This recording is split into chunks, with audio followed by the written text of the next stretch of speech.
Hi, this is John Harcher. Welcome to episode 37 of Keep on Grooving. We'll be finishing up our look at the visual side of Jimi Hendrix in 3 sections. First, we'll take a look at some of the highlights of Jimi's soundtrack inclusions in other films, including in several Oscar winners. Then we'll go over the 2 films that focus on Jimi's life without including the music. Then we'll finish up by going over the DVD extras to the 1973 film, a look at the differences between the 2 versions of Jimi Plays Berkeley, and finally, the added scenes of Rainbow Bridge that make it a coherent experience. Not just to give you a little hint on one of the other films. Episode 37, the visual side of Jimi Hendrix, soundtracks, biographies, and alternate edits. Oh my. Thanks for hanging in there over the summer. As you've noticed, things tend to get a little longer than originally expected. Just trying to be as comprehensive as possible. When the day finally arrives that we get the Electric Lady Studio box set, maybe I'll go back and take a look at the documentaries all on their own. I just quickly glanced at them along the way. Some are more interesting than others. We'll deal with that when the time comes. But for now, we'll finish up by looking at some of the movies that use Hendrix songs on their soundtrack. Not surprisingly, a few of them are used way more than others. After that, we'll look at the 2 films that have been done about Jimi's life, one about his entire life and the other about his time in London. Then we'll finish up with the recaps I wasn't able to get to last time, but they end up fitting better here since they're about the 3 theatrical films that came out soon after he died. Now, using popular songs in movies goes all the way back to the jazz singer of the first sound picture. I know it's not fully sound, but for time's sake. Many of the major studios had songwriting arms to them, so they were able to put them both on the big screen and ship them out as 78s. This was actually one of the original purposes for Warner starting the Merry Melodies and Looney Tunes series, to get their songs into the public so they'd go out and buy their records. If you want more on this, I'll be dealing with it in Left Turn at Albuquerque on YouTube and Rumble. Just take a look over there if you're interested in that. Now, this trend continued to evolve even up through the current day. You've had hit songs becoming more popular when included in films even years later, such as Stand By Me, Twist and Shout, and Unchained Melody.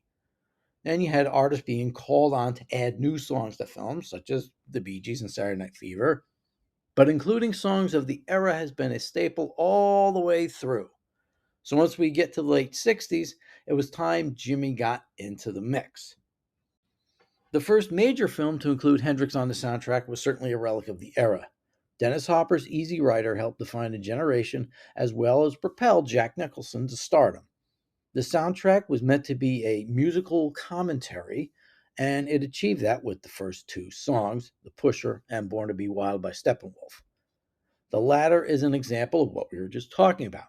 It was a top 5 hit back in 1967, but cemented itself solidly into the popular culture with its inclusion in the opening credits sequence.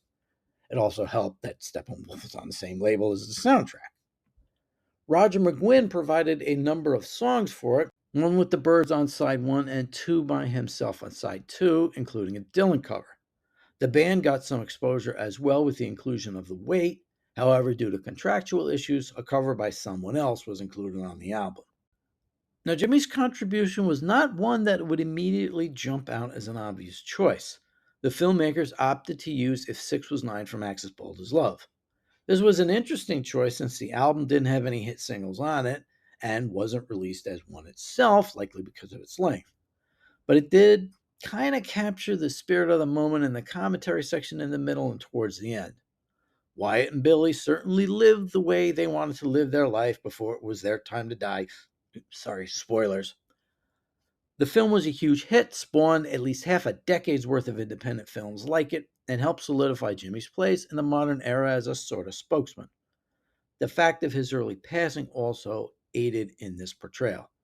And yes, it helped inspire Jimi's own song Easy Rider, just with a few errors in spelling. Now, that was it as far as songs used in films when he was alive. Surprisingly, in the few years after he died, he didn't get a lot of use. He did get some, I'd have to believe, was some non licensed use in a few X rated pictures, though one X rated film isn't exactly a porno. Dynamite Chicken from 1971 was more of an avant garde, out there type of picture, including a popular comic who was moving from safe to edgy himself, Richard Pryor. It got re released back in the early 80s to play off his later success.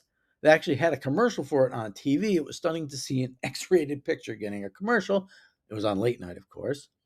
They used one of the more obvious choices, Foxy Lady, and they wouldn't be the last one to use this. Hendrix's next major appearance occurred in a pretty unusual place, a Warren Beatty film.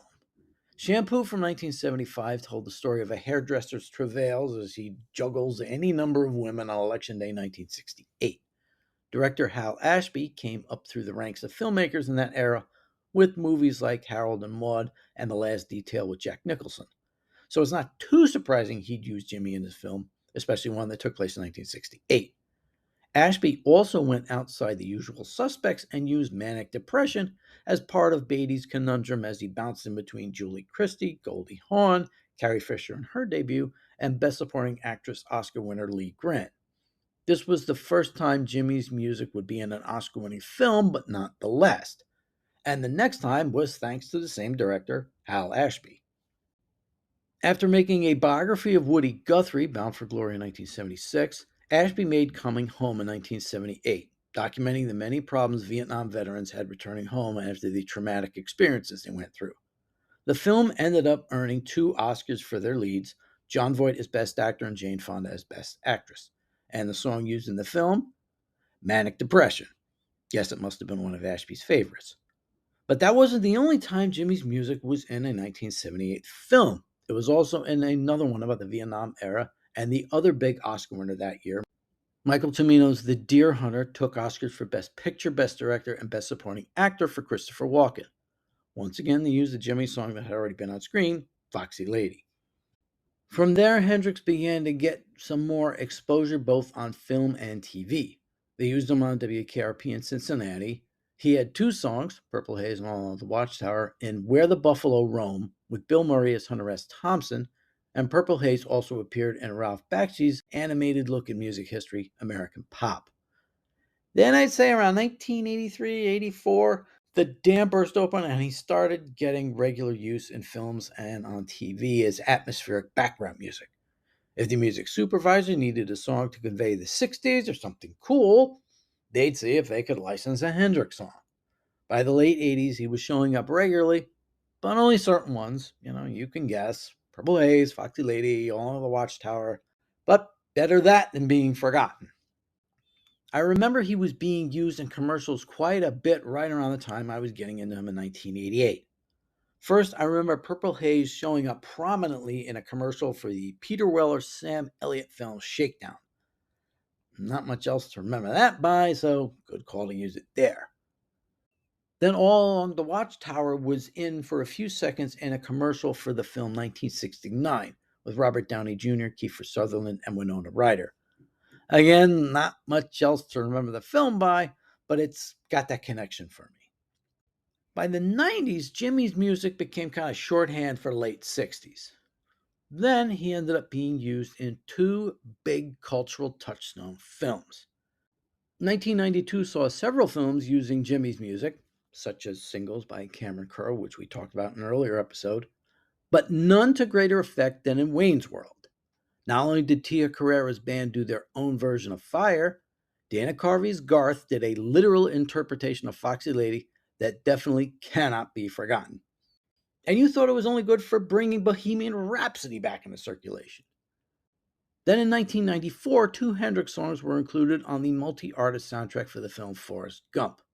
All the Watchtower was used during the Vietnam sequence, obviously, and Hey Joe was effectively used in the moment when Jenny's hippie boyfriend slaps her and Forrest pummels the daylights out of him. Each was only used for about 30 seconds, but I was thinking about what films to include in this episode. These 2 clips were practically the first ones that sprang into my mind. Based on what's on IMDb, Jimi Hendrix's music has been used around 250 times in films and TV, the bulk of it coming over the last 30 years or so. His songs were a big part of the Guitar Hero video game series, as would be expected. Based on what's listed, I'd say Purple Haze, All on the Watchtower, and Foxy Lady were the most popular ones to use in films, with Voodoo Child, Little Wing, and Hey Joe being in the next tier. One of the most interesting uses was when People Hell and Angels were coming out in 2013. Experience Hendrix made a deal with Hawaii Five-O on CBS to put a number of songs from the album throughout the episode, airing the week before it was released. Blatant commercialism of the kind he decried? Yeah, pretty much. It's just the way things go these days. With such an amazing event filled life, you'd think someone would have been able to get a project together to portray his life on the big screen. Recently, they've been done for Queen with Bohemian Rhapsody, Elton John with Rocket Man, and Elvis with, well, Elvis. I still remember the Kurt Russell version. That's how old I am. Whew. Now, Jimmy has actually had two films made about his life, but they haven't made much of an impact. Maybe the reason is they didn't include the thing that made Jimmy have an impact, namely his music. How can you do a film about Jimi Hendrix without the music of Jimi Hendrix? Well, we'll see. The first attempt came in 2000 with a made for cable TV, in this case Showtime, movie entitled Hendrix. It had some established actors involved. Dorian Harewood played Al Hendrix, Vivica Fox played Fane, and Billy Zane, yes, the guy from The Phantom and Titanic, played Mike Jeffrey. He actually did a pretty good job with it. A little known actor named Wood Harris got the role of Jimmy. That changed a few years later when he played Avon Barksdale on HBO's The Wire. The film dealt with Jimmy's entire life from his days in Seattle up through the Army to his rocket ride to fame and sudden end. It wasn't exactly high budget, but it did okay for what it was. There was one problem, though. The Hendrix family didn't sign off on it, so they didn't get the rights to use any of Jimmy's music. Imagine trying to do Amadeus without using Mozart's music, or any of the ones I mentioned above without their own music. Okay, Elvis, they could probably get away with it, but it's not going to make a very compelling film where you get to know the artist and what makes him tick. In this version, the experience practically breaks up over all the Watchtower. Now, it was one incident where tensions did show up, but it wasn't the end of the band. Had they been able to use Jimmy's music, they could have shown the 47 takes of Gypsy Eyes, since that was one of the straws that broke the camel's back. Now, that was the small screen attempt. There have been other attempts to do a big screen Hendrix biography, but in 2013, Jimmy All Is By My Side hit the theaters. Should have been a big deal. The creative force behind the film was John Ridley. Right as the film was getting ready to be released, Ridley won an Academy Award for Best Adapted Screenplay for the 2012 Oscar winner for Best Picture, 12 Years a Slave. As Jimmy, Ridley cast Outkast lead singer Andre Benjamin, aka Andre 3000. The film would deal with Jimmy's time in London after coming over from New York in 1966 through his return to the States in June 1967. It would also deal with his relationships with Linda Keith and Kathy Etchingham. They were played by Emma Jean Poots, one of those actresses who definitely would have gotten a new name back in the studio days, and Agent Peggy Carter herself, Haley Atwell. But once again, the film ran into issues getting the rights to Hendrix's music. So in this case, the highlights of the film are Jimmy sitting in with Cream doing Killing Floor and the Experience playing Sgt. Pepper's on TV. Interestingly, it didn't seem to be an issue getting the rights in the two films for those obscure artists Bob Dylan and the Beatles, but I guess they'll take the residuals no matter what. The music in the film was done by as solid a group of musicians as you'll get. Waddy Wachtel on guitar, Leland Sklar on bass, and Kenny Arnoff on drums. Now, I don't really picture Kenny and Mitch in the same style. Back in college, my pop culture professor said he didn't think anyone hit the drums harder than Kenny Arnoff on those John Cougar records. So one day in class, I chimed in after he said that. I was like, as a Led Zeppelin fan, I totally agree. The other issue is the portrayal of Jimi and Kathy's relationship, with the film shows as very tempestuous and at the end very violent. As a Hendrix fan for quite a while by that point, it was a shock to me to see it shown that way. I never remember anything like what they showed.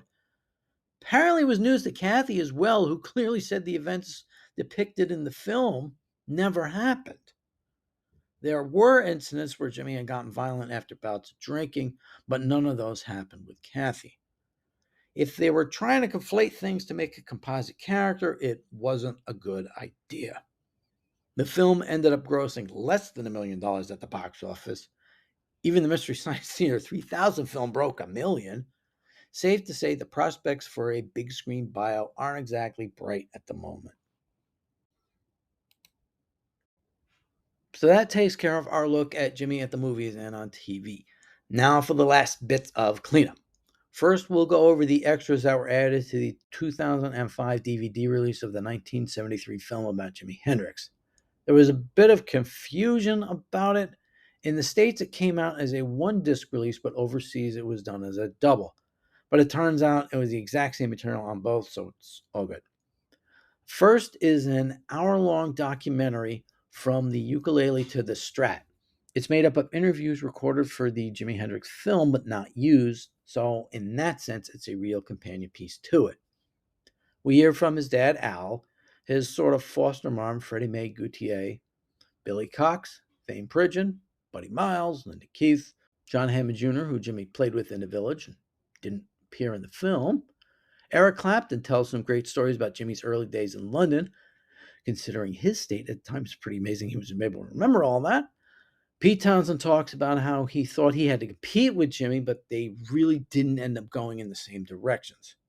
We get a lot more Mitch compared to what we got in the film. Jerry Stickles talks about the early tour regimen. We finally find out his roadie H's real name from the original film, Howard Parker. Eddie Kramer talks about how he got phasing to match what Jimi heard in his head. Eric Barrett talks about how he joined up with the band, then about doing Woodstock, Maui, and Isle of Wight. Juma Sultan talks about being in the Woodstock band and the house up in Shokin, up in the woods there. Jimi's old friends Al Brown and Colette Mimran give their recollections. Then just about everyone gives their reactions to his death. Next, we get a 6-minute segment with Eddie Kramer discussing the making of Dolly Dagger. He talks about a bit of what the session was like. Then he does what he does best, sits down at the board, and lets us hear every single piece of the song. I said it before, and I'll say it again. If they had Eddie Kramer sitting at the board talking about every Hendrix song in the catalog, I'd never leave the TV. Now, both of these pieces don't fit in with what they were trying to do with the original film, but they provide insights into all sorts of aspects of Jimi's life and are worthwhile viewing. The disc concludes with the Stone Free from Atlanta promoted as uncut. I guess it's because they add in all of Jimi's tuning up beforehand. It's certainly closer in editing style to Electric Church than the 90s release. I could do a side-by-side, but you get the idea. Next is a look at what was added to the 2012 re-release of Jimi Plays Berkeley. For years, it was thought there was no extra footage laying around. Somewhere along the way, more film was discovered.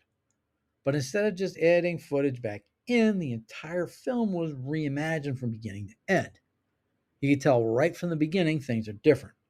The original film opens with a shot of the rehearsals with Straight Ahead playing underneath. We then cut to Jimi in the limo before getting into the theater.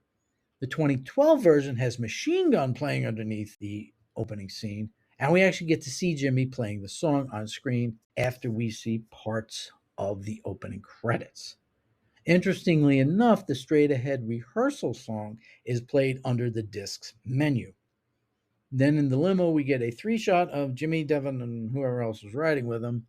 There's also a voiceover talking underneath. That's about 50 seconds or so added in. Once Jimi gets out of the limo, it's the same until the end of rehearsal. The new version then adds in people sitting on the steps, either protesting or hanging out. Hard to know in Berkeley back then. They have this one dude who's the spinning image of Mike Nesmith, sideburns, wool hat and all. They even go into town and talk to people about Jimmy, coming to town.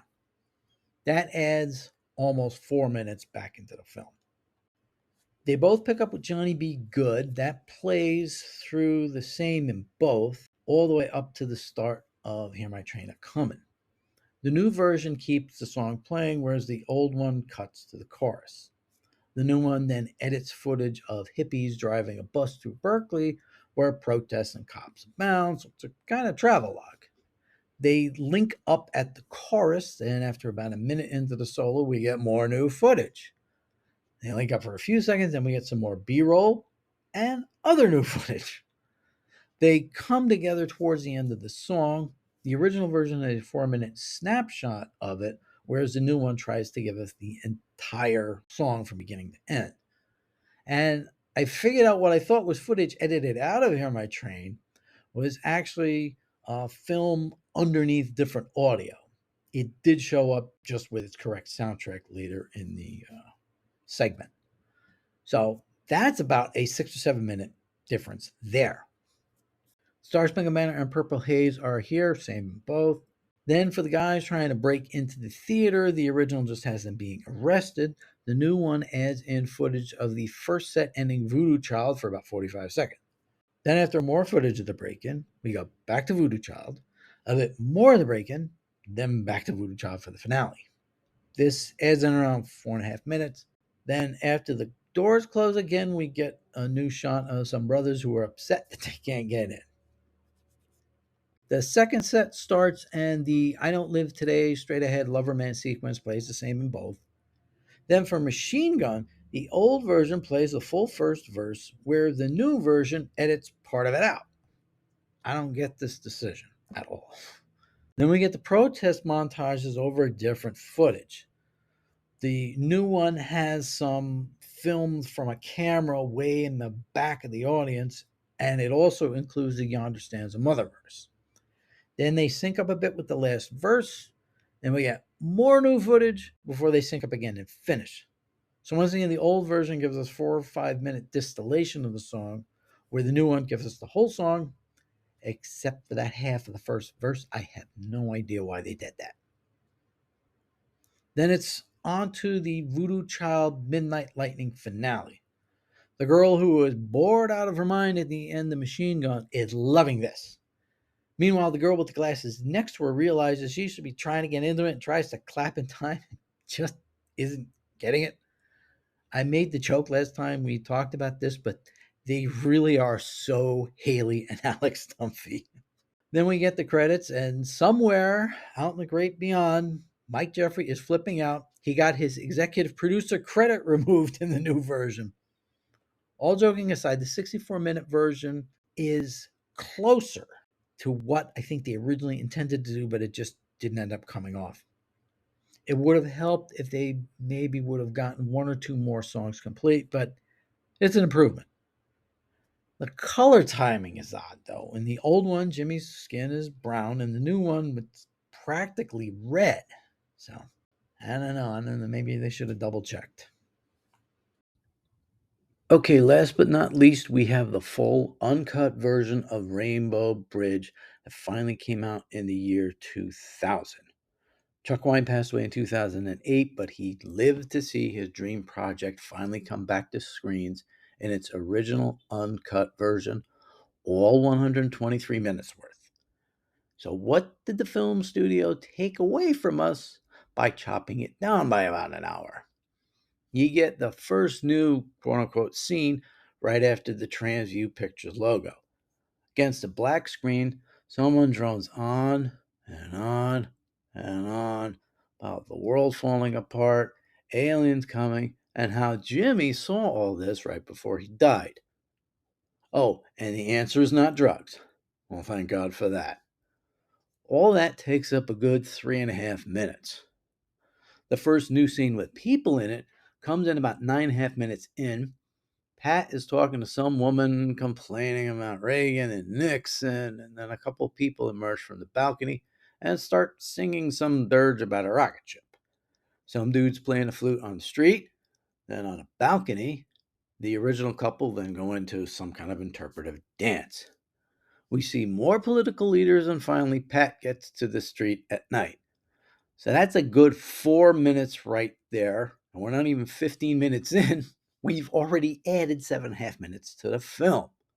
By the time we get to Rainbow Bridge in Hawaii, we're over 25 minutes into the picture, whereas the earlier cut had us there in 18 minutes. Next, about 32 minutes in, we get a new scene where the red-haired chick shows Pat her room and throws tarot cards at her while we get to see her feet. Somebody get Tarantino on the phone.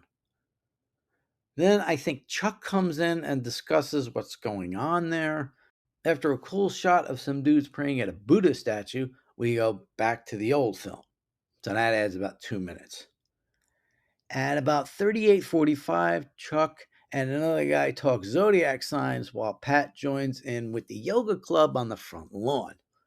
All of a sudden, they go all Linda Blair on us as their eyes roll back in their head. Some dude offers Nixon a bong hit, then it gets all weird. Everyone's bathed in purple light as they talk about reincarnation, I think. Next up, we're in the pool as the red-haired chick, or maybe another one, I can't really tell. Her name's Melinda. We see that on the screen. She gets her complete zodiac readout. Back inside, Pat and the high priests, I guess, discuss how lost California is. They're not as lightened as they are in Hawaii. Okay. They do talk a lot about God, so it's way more religious than the other cut. I have to give it that. So that runs until about 47 minutes in, so we get over 8 minutes added here.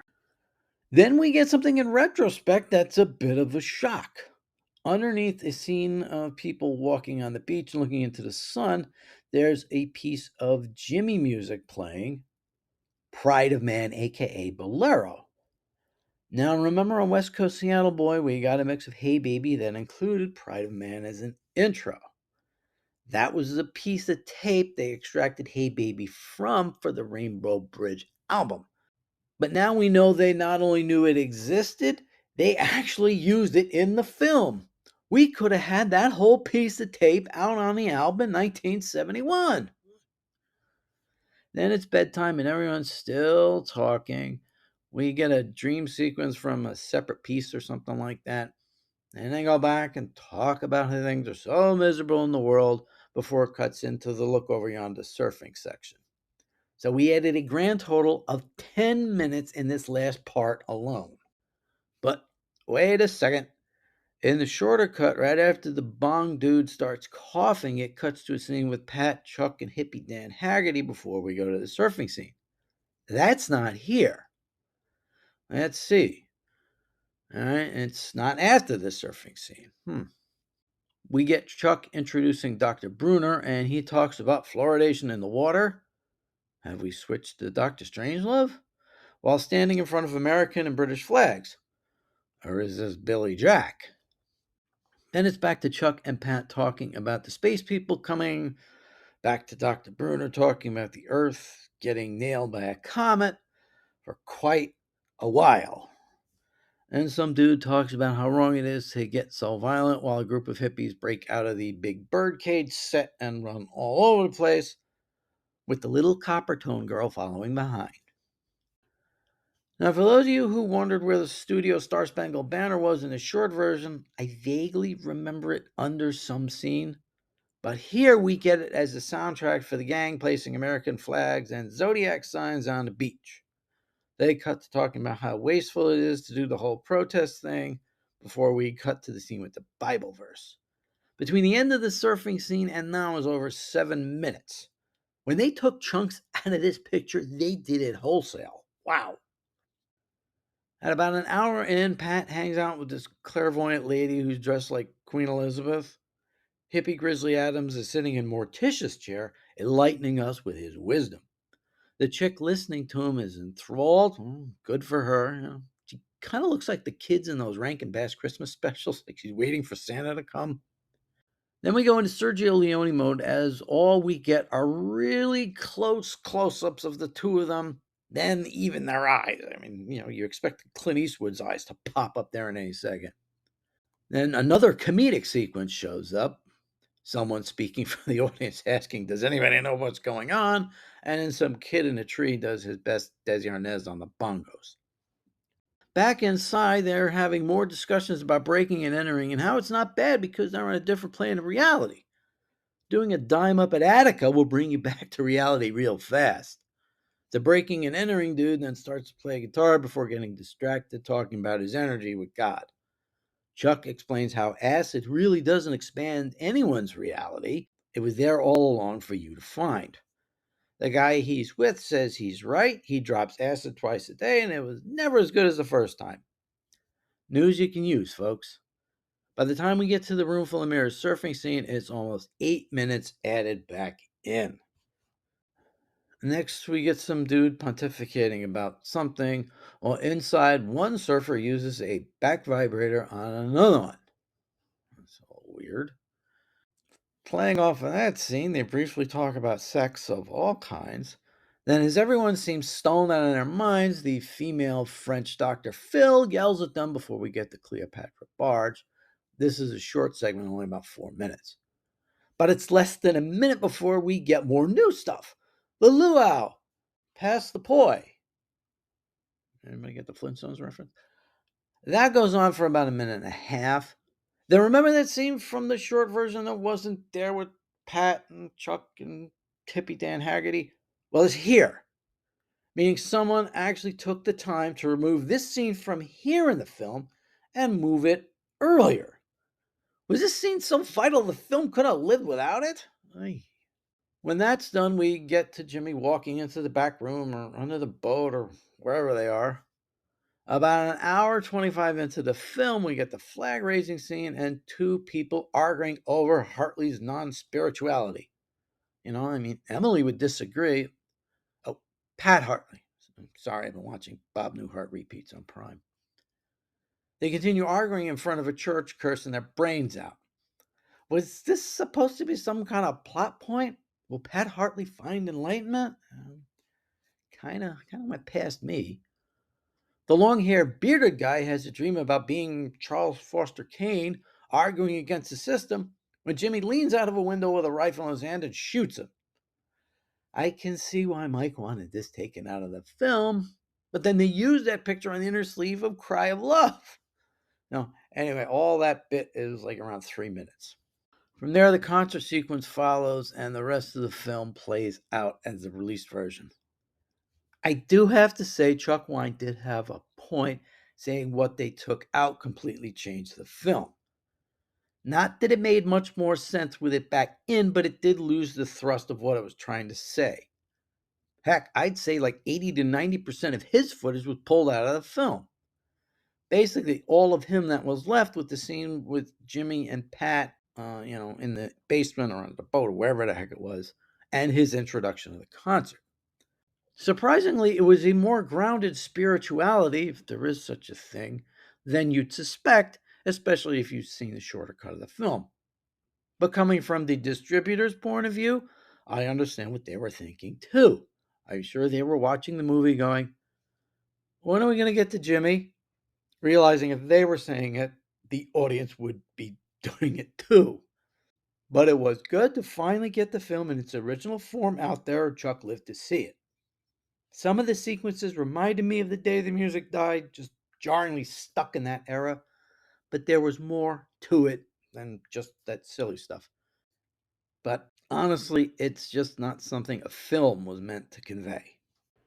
For completeness sake, I really should go over the footage from Live at Maui and compare it to what's in the film, Rainbow Bridge, but we're just lucky to get that footage as it is.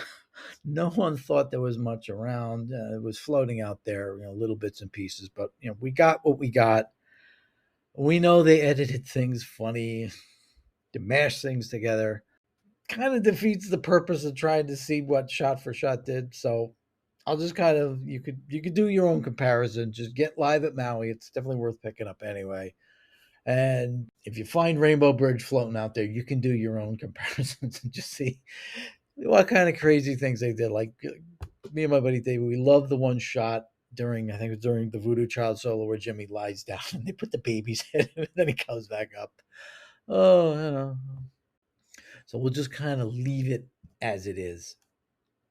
So that's it for our look at Jimmy and the visual medium. Like I said, we do have more on the horizon with the documentary about the building of Electric Lady Studios. So once that comes out, we'll go back and specifically look at the other documentaries: Blue Wild Angel, American Landing, Electric Church. I'll see if I can get a hold of the Martin Scorsese segment of the Blues, plus the two longer ones, At Last the Beginning and Music, Money, Madness. But all that will have to wait until the box set comes out. In the meantime, we'll digest the next release Experience Hendrix has put out in its place.